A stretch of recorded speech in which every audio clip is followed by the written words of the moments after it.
312 workers.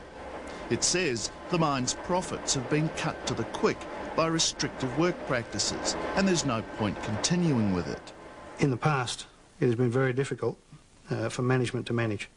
The unions have threatened production almost at will when any sort of discipline and accountability was attempted. But the union says this fight is about ideology, not economics. That the company, which has a reputation for union busting in the United States, is trying to do the same here, now that the workplace reforms allow it. They claim that because almost 100% of the mine's workers support the union, ARCO sacked them, planning to reopen later with a non-union workforce. What they're saying is, look, we don't like you, we don't like your union, and because we don't like that, we're just going to dismiss you and bring in some other people, or we'll employ who we like.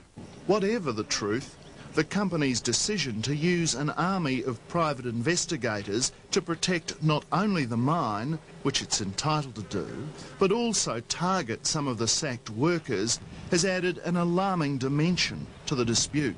I believe that that's all about intimidation. It's to apply pressure, hoping that there will be an incident. And fortunately, there's been no incidents to date, of any significance.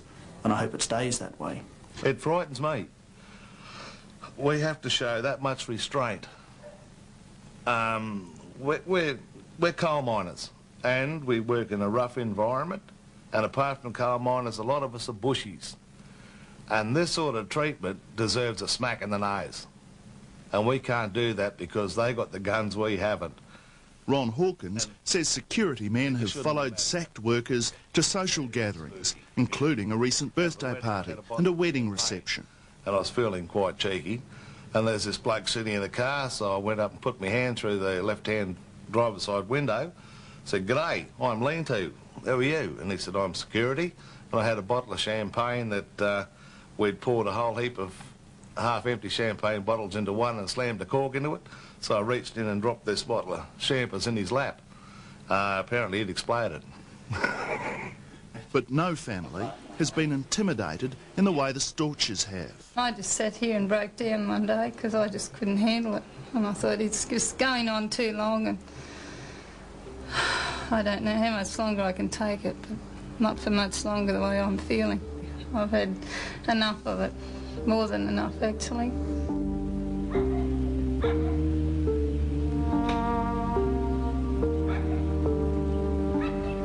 The family has been under 24-hour watch since mid-August.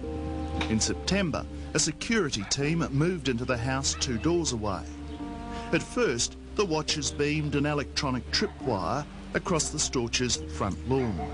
The device was taped to a small tree, but was removed after Storch blocked the beam with his trailer.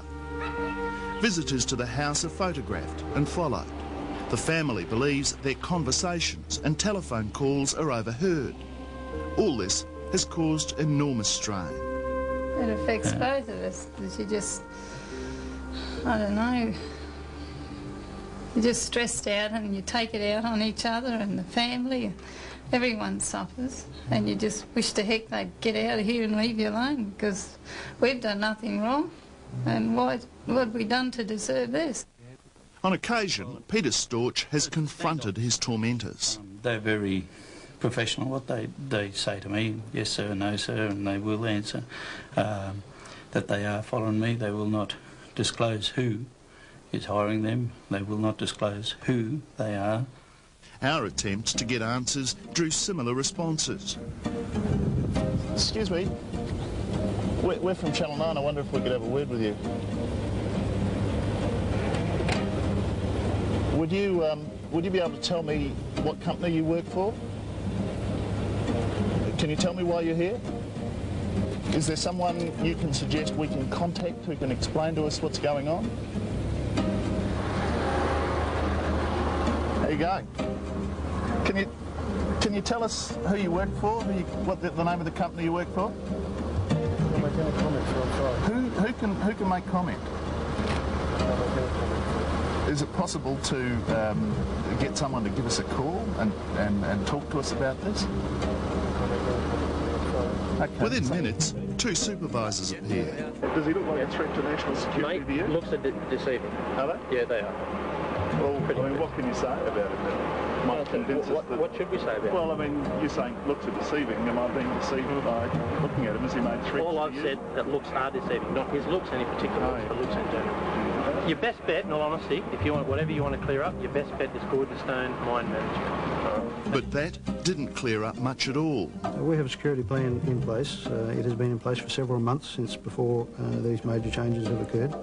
It is in place with the knowledge and support of the local police, and I don't wish to comment any further. What's Peter Storch done? I'm not going to comment on Peter Storch or on any individual.